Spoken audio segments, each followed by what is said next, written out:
ರಾಜ್ಯದಲ್ಲಿ ಬರ ಆವರಿಸಿದೆ, ಮುಂಗಾರು ಕೈಕೊಟ್ಟಿದೆ. ಈ ಸಂದರ್ಭದಲ್ಲಿ 4.5 ಟಿಎಂಸಿ ನೀರನ್ನ ತಮಿಳುನಾಡಿಗೆ ಹರಿಸೋದಕ್ಕೆ ಸಿಡಬ್ಲ್ಯೂಆರ್ಸಿ ಸೂಚನೆಯನ್ನ ಕೊಟ್ಟಿದೆ. ಇದು ಈಗ ಕನ್ನಡಿಗರ ಆಕ್ರೋಶಕ್ಕೆ ಕಾರಣವಾಗಿರುವಂಥದ್ದು.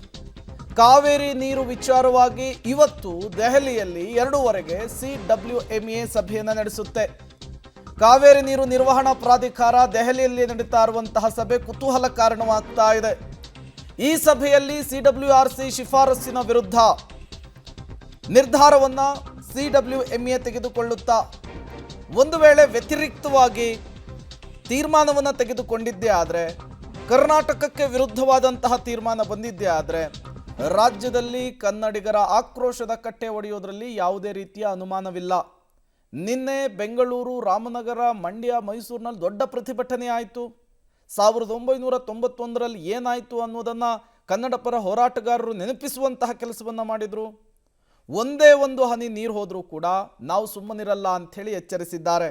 ಹಾಗಾದರೆ ಇವತ್ತು ಸರ್ಕಾರ ಯಾವ ರೀತಿ ಯಾವ ಅಂಶಗಳನ್ನು ಇಟ್ಕೊಂಡು ಸಿಡಬ್ಲ್ಯೂಎಂಎದಲ್ಲಿ ಮಂಡಿಸ್ತಾ ಹೋಗುತ್ತೆ?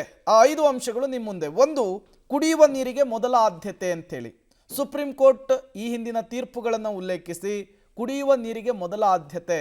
ನಮ್ಮ ಬಳಿ ನೀರು ಕಡಿಮೆ ಇದೆ, ತಮಿಳುನಾಡಿಗೆ 4.5 ಟಿಎಂಸಿ ನೀರು ಕೊಟ್ಟರೆ ಕುಡಿಯೋದಕ್ಕೆ ಮುಂದಿನ ದಿನಗಳಲ್ಲಿ ಸಮಸ್ಯೆ ಸೃಷ್ಟಿಯಾಗುತ್ತೆ ಅನ್ನುವಂತಹ ವಾದವನ್ನು ಮಂಡಿಸೋದಕ್ಕೆ ಗೌರವ್ ಗುಪ್ತಾ ಅವರು ರೆಡಿಯಾಗಿದ್ದಾರೆ. ಸರ್ಕಾರದ ಕಡೆಯಿಂದ ಹೋಗ್ತಾ ಇರುವಂಥದ್ದು, ನೀರನ್ನು ಬಿಟ್ಟರೆ ಕುಡಿಯುವ ನೀರು ಒದಗಿಸೋದೇ ಸವಾಲಾಗುತ್ತೆ. ರಾಜ್ಯದಲ್ಲಿ ಕುಡಿಯುವ ನೀರಿಗೆ ತಾತ್ವಾರ ಎದುರಾಗಲಿದೆ. ಏಕೆಂದರೆ ಇದೇ ಕಾವೇರಿ ನೀರನ್ನು ನಂಬಿಕೊಂಡು ಮೈಸೂರು, ಮಂಡ್ಯ, ಹಾಸನ, ಬೆಂಗಳೂರು ಭಾಗದ ಜನ ಜೀವನವನ್ನು ನಡೆಸ್ತಾ ಇದ್ದಾರೆ. ಮೊದಲೇ 70% ಮಳೆ ಕೊರತೆ ಇದೆ, ಡ್ಯಾಮ್ನಲ್ಲಿ ನೀರು ಕಡಿಮೆ ಇದೆ. ಅದರಲ್ಲಿ 4.5 ಟಿಎಂಸಿ ನೀರನ್ನು ಬಿಟ್ಟುಬಿಟ್ರೆ ಬೇಸಿಗೆಯಲ್ಲಿ ನಿರ್ವಹಣೆ ತುಂಬ ಕಷ್ಟ ಆಗುತ್ತೆ. ಕುಡಿಯುವ ನೀರನ್ನು ಒದಗಿಸೋದು ಸವಾಲಿನ ಕೆಲಸ ಆಗುತ್ತೆ. ಹಾಗಾಗಿ ನೀರು ಬಿಡೋದಕ್ಕೆ ಆಗಲ್ಲ ಅಂಥೇಳಿ ಮನವರಿಕೆಯನ್ನು ಮಾಡಿಕೊಡ್ತಾರಂತೆ ಇವತ್ತು ಗೌರವ್ ಗುಪ್ತಾ ಅವರು ಸಿಡಬ್ಲ್ಯೂಎಂಎ ಮೀಟಿಂಗ್ನಲ್ಲಿ. ಇಲ್ಲಿ ತಮಿಳುನಾಡು, ಕೇರಳ ಮತ್ತು ಕರ್ನಾಟಕ ಈ ಎಲ್ಲ ಪ್ರತಿನಿಧಿಗಳು ಕೂಡ ಬಂದಿರ್ತಾರೆ. ಅವರ ಸಮ್ಮುಖದಲ್ಲಿ ಈ ಸಭೆ ಆಗುವಂಥದ್ದು. ಮುಖ್ಯವಾಗಿ ಸರ್ಕಾರ ಕೊಡ್ತಾ ಇರುವಂತಹ ಮತ್ತೊಂದು 2ನೇ ಅಂಶ ಏನು ಅಂದರೆ ಮಳೆ ಕೊರತೆ ಮತ್ತು ಡ್ಯಾಮುಗಳ ನೀರಿನ ಮಟ್ಟ. ಈ ಡೇಟಾವನ್ನು ಇವತ್ತಿನ ಸಭೆಯಲ್ಲಿ ಎಲ್ಲ ರಾಜ್ಯದ ಪ್ರತಿನಿಧಿಗಳ ಮುಂದೆ ಇಡಲಾಗುತ್ತೆ.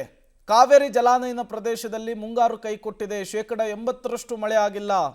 ಡ್ಯಾಮಿನಲ್ಲಿ ನೀರಿನ ಪ್ರಮಾಣ ಕೂಡ ಕಡಿಮೆ ಇದೆ. ಇಂತಹ ಸಂದರ್ಭದಲ್ಲಿ 4.5 ಟಿಎಂಸಿ ನೀರು ಬಿಡಿ, ಪ್ರತಿನಿತ್ಯವೂ ಕೂಡ 3,500 ಕ್ಯೂಸೆಕ್ ನೀರು ಬಿಡಿ ಅಂದರೆ ಎಲ್ಲಿಂದ ಬಿಡೋದು?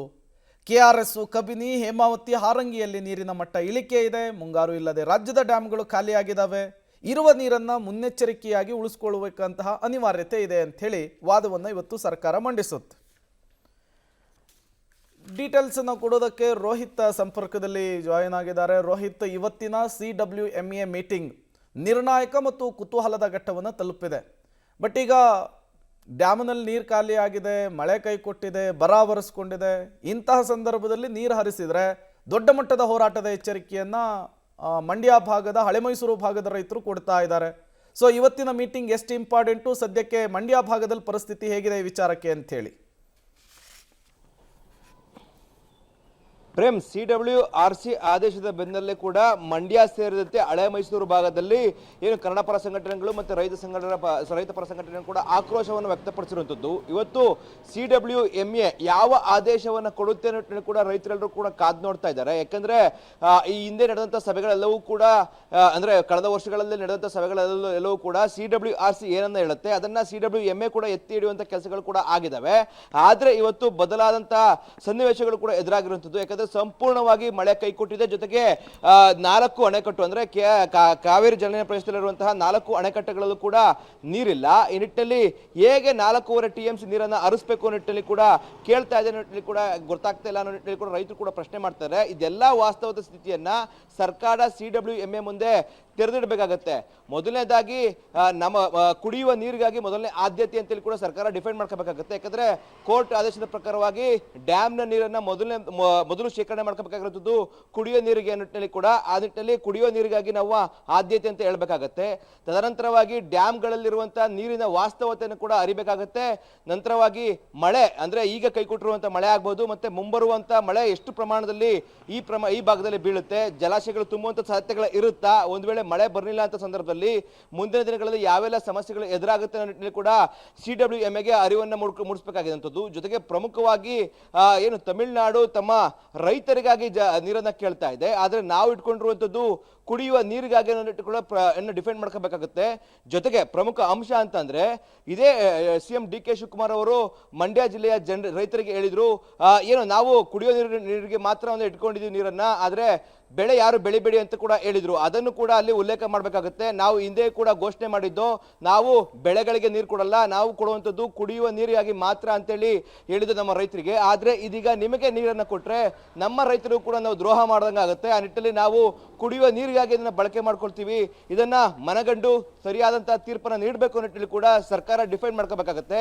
ಈ ಎಲ್ಲಾ ಅಂಶಗಳನ್ನ ಇಟ್ಕೊಂಡು ಏನು CWMA ಯಾವ ಆದೇಶವನ್ನು ಕೊಡುತ್ತೆ ಅನ್ನೋದನ್ನ ಕಾದು ನೋಡ್ಬೇಕಾಗಿರುವಂತದ್ದು. ಈ ಒಂದು ಸಭೆ 2ವರೆಗೆ ಏನಿದೆ, ಆ ನಿಟ್ಟಿನಲ್ಲಿ ಎಲ್ಲಾ ಈ ಭಾಗದ ಜನರೆಲ್ಲ ಎಲ್ಲರೂ ಕೂಡ ಆ ಸಭೆಯತ್ತ ಹರಿಸಿರುವಂತದ್ದು. ಒಂದು ವೇಳೆ ವ್ಯತಿರಿಕ್ತವಾದ ತೀರ್ಪು ಬಂದ್ರೆ ಉಗ್ರವಾದಂತಹ ಪ್ರತಿಭಟನೆಗಳು ಮಂಡ್ಯ ಜಿಲ್ಲೆಯ ವ್ಯಾಪ್ತಿಯಲ್ಲಿ ನಡೆಯುವಂತದ್ದು ಕಟ್ಟಿಟ್ಟ ಬುತ್ತಿ. ಓಕೆ, ಥ್ಯಾಂಕ್ ಯು ರೋಹಿತ್ ತಮ್ಮೆಲ್ಲ ಮಾಹಿತಿಗಾಗಿ.